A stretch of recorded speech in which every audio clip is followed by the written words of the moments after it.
मैंने अपनी last video में आपको हाइड्रा फेशियल की थ्योरी नॉलेज दी थी। आज मैं आपको प्रैक्टिकल करके दिखाऊंगी। हाइड्रा फेशियल हम जब भी स्टार्ट करते हैं तो हाइड्रा फेशियल में कभी भी ब्लीच नहीं की जाती। हाइड्रा फेशियल में हमेशा डी10 किया जाता है, क्योंकि जो हम ब्लीच यूज़ करते हैं उसका जो एक्टिवेटर होता है वो काफ़ी हार्ड होता है। उस एक्टिवेटर को हमें यूज़ नहीं करना चाहिए, क्योंकि हाइड्रा फेशियल एक मेडिकेटेड फेशियल है। मेडिकेटेड फेशियल में कभी भी हमें ब्लीच यूज़ नहीं करनी चाहिए, उसमें हमेशा हमें डी10 यूज़ करना चाहिए। मैंने जो फेशियल किट इसमें यूज़ की है उसमें हमने FYC की hydra boost facial kit use की है। उसमें प्रॉपर स्टेप और प्रोसेस हमारा लिखा होता है। हमें डी10 को 10 से 15 मिनट लगाने के बाद हम उसको क्लीन कर रहे हैं। अच्छे से क्लीन करने के बाद हमने उसे फेशियल टिश्यू से क्लीन किया। हमारे स्किन पे कहीं पर भी डी10 रहना नहीं चाहिए।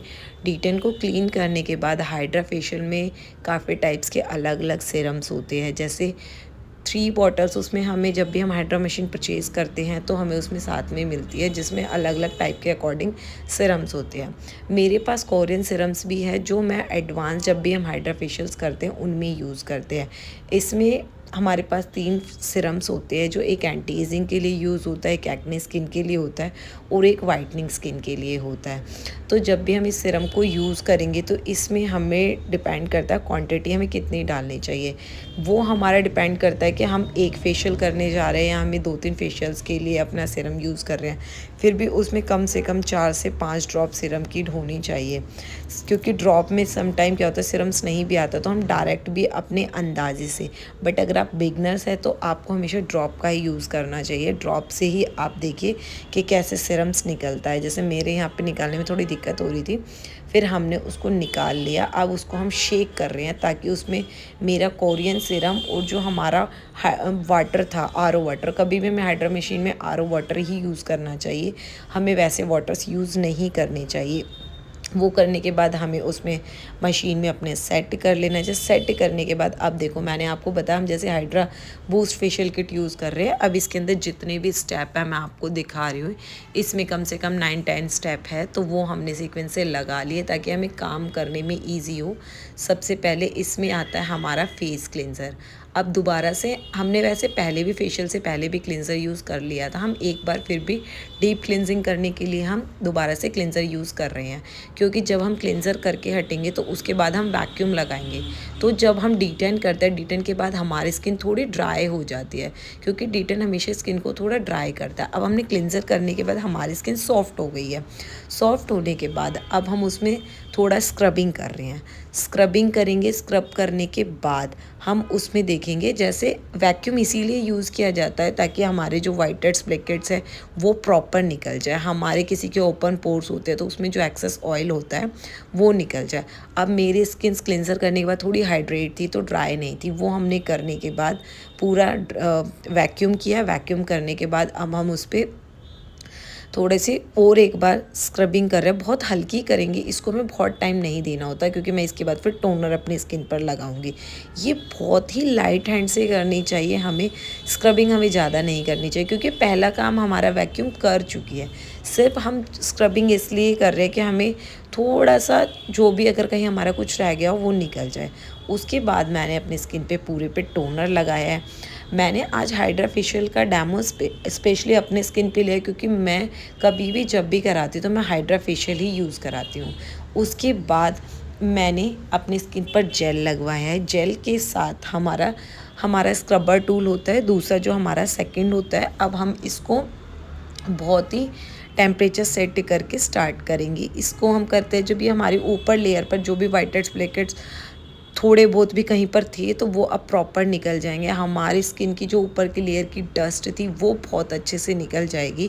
ये टूल भी बहुत सावधानी से चलाना चाहिए, क्योंकि हाइड्रा मशीन एक मेडिकेटेड है, तो इसको हमेशा हमें स्किन को ध्यान रखते हुए ही चलाना चाहिए। इसे कभी भी बिगनर को एकदम से हाई टेम्परेचर पर नहीं चलाना चाहिए। अब मेरा ये होने के बाद मेरे इस फेशियल में क्रीम आती है। क्रीम की अब प्रॉपर देखो, हाइड्रा फेशियल में क्या होता है, कभी कभी क्लाइंट्स की डिमांड होती है कि उन्हें प्रॉपर एक मसाज चाहिए होती है, बट हाइड्रा फेशियल में मसाज ज़्यादा नहीं होती, बट क्लाइंट को रिलैक्स देने के लिए हम करते भी हैं मसाज। क्योंकि अगर देखा जाए तो क्लाइंट हमारे पास रिलैक्स करने के लिए आ रहा है तो उसको मसाज देनी बहुत ज़रूरी होती है। तो अगर आपको मसाज देनी है तो आप सिर्फ क्रीम में अपनी मसाज दीजिए ज़्यादा टाइम, बाकी तो आप अदर्स टूल्स को सबको अपने सिरम्स के साथ, अपने प्रोडक्ट्स के साथ यूज़ कीजिए। अब उसके बाद आते हैं हमारे अल्ट्रासोनिक। अब हमारी जब भी एडवांस मशीन है इसमें अल्ट्रासोनिक और आरएफ 2 टूल्स दिए गए हैं। दोनों बेसिकली क्या होता है, एंटी एजिंग्स के लिए होते हैं। बट अगर कोई ज़्यादा एंटी एजिंग में नहीं है तो आप एक टूल भी उनकी स्किन पर चला सकते हैं, ज़रूरी नहीं है कि आपको दोनों स्किन पे टूल चलाने हैं। अब देखिए जो भी हमें स्किन लिफ्टिंग के लिए कर रही हैं तो हमें हमेशा अपर साइड में ही हमारा चलाना चाहिए, डाउन की तरफ हमें स्किन पर नहीं चलाना चाहिए। ये करने के बाद उसके बाद हमारा दूसरा टूल आता है आरएफ टूल, जो मैंने आपको बताया था। इसमें क्या होता है, अल्ट्रासोनिक में अगर कोई ज़्यादा एंटी एजिंग है तो इसमें टेम्परेचर और टाइमिंग अलग हिसाब से हमें सेट करना चाहिए, उस पर टाइमिंग दिया जाता है। उसके बाद हमने इसमें सिरम लिया, जो हमारी किट के अंदर सिरम था। सिरम के साथ हमें एक कैप्सूल दिया गया था, उसको हमें सिरम के अंदर डाल के छोड़ना था। छोड़ने पे वो पूरा एक मास्क बन जाएगा, जैसे हमारे सिरम मास्क होते हैं। इस सिरम मास्क को हमें फिर अपने स्किन पे लगाना है। स्किन पर लगाने के बाद हमें इसे 10 मिनट छोड़ना था, ताकि वो सारा सिरम्स हमारी स्किन में ऑब्जर्व हो जाए। जैसे हम लगा रहे हैं, आप देख लीजिए हमारा लगाने का तरीका, प्रॉपर तरीके से लगा के स्किन में सिरम पेनिट्रेट हो जाता है।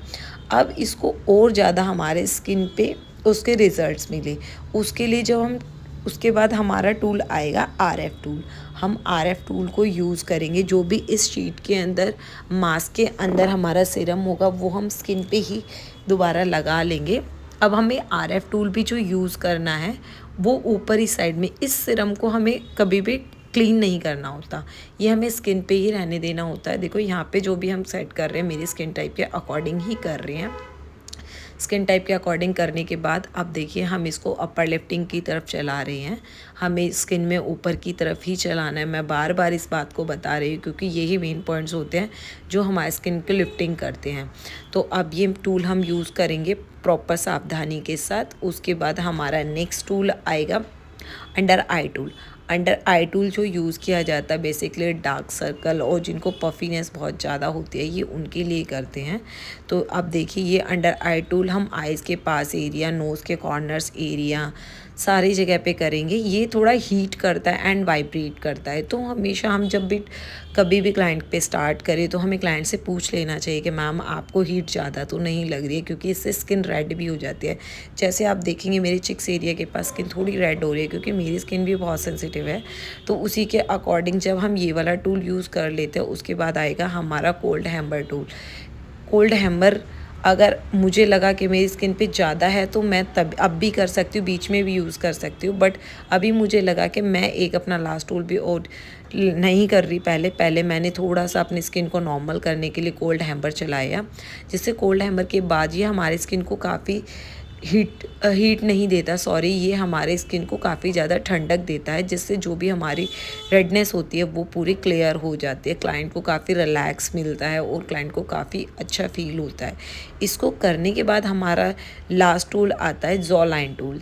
ये हमारा मेनली जब भी किसी की डबल चिन होती है या एंटी एजिंग की वजह से पफीनेस बहुत ज़्यादा होती है, ये सबसे ज़्यादा हमारे स्किन पे वर्क करता है। बट इससे क्लाइंट को थोड़ा सा ये सेंसेशन फील होता है, लाइक आप ये भी कहें थोड़ी अर्थिंग भी आती है। तो क्लाइंट को पहले डीप नॉलेज देनी चाहिए ताकि उनको अच्छे से उसमें डर ना लगे। उसके बाद लास्ट आता है हमारा इसमें हमारा एल्गी मास्क आता है। एल्गी मास्क को बनाने का हमारे 2 तरीके होते हैं। पहले हमें पाउडर को निकालना है, पाउडर के साथ हमें जेल मिक्स करने के बाद अब हम सेकंड अपना खोल के जेल भी इसके अंदर मिक्स कर रहे हैं। जेल हमें थोड़ा स्लो निकालना चाहिए क्योंकि एकदम से पूरा नहीं निकालना चाहिए, क्योंकि मास्क ज़्यादा लूज़ नहीं होना चाहिए। फिर दोनों चीज़ को हमें अच्छे से मिक्स करना चाहिए। मिक्स करने के बाद हमारा पैक रेडी हो जाएगा। पैक रेडी होने के बाद हमें इसे प्रॉपर आइज़, लिप्स, नोज़ पे ध्यान देना चाहिए कि नोज़ हमारी कवर ना हो। उसको प्रॉपर तरीके से हमें फेस पे लगाना चाहिए। थोड़ा हमें नेक एरिया पे भी लगा देना चाहिए, क्योंकि हमें फाइन लाइंस यहाँ पर भी आने लगती है। प्रॉपर लगाने के बाद आप क्लाइंट के फेस पर इसे कम से कम 10 to 15 मिनट छोड़ सकते हैं। उसके बाद क्लाइंट को इससे भी बहुत अच्छा लगता है, क्लाइंट को नींद आ जाती है, रिलैक्स करती हैं, रिंकल्स पे बहुत अच्छा वर्क करता है, स्किन को वाइटनिंग देता है, ये सारी चीज़ें इसके अंदर होती है। हाइड्रा फेशियल बहुत सावधानी से करने वाला फेशियल है, इसको बिगनर्स को एकदम से नहीं करना चाहिए, इसको काफ़ी एक्सपीरियंस और स्किन नॉलेज के बाद ही किया जाता है। देखो मैंने अभी अपनी स्किन पे कोई पील नहीं करवाई है इसके अंदर। अगर आपको मेरी वीडियो पसंद आई तो मेरे चैनल को सब्सक्राइब करें, लाइक करें, कमेंट करें एंड शेयर करें।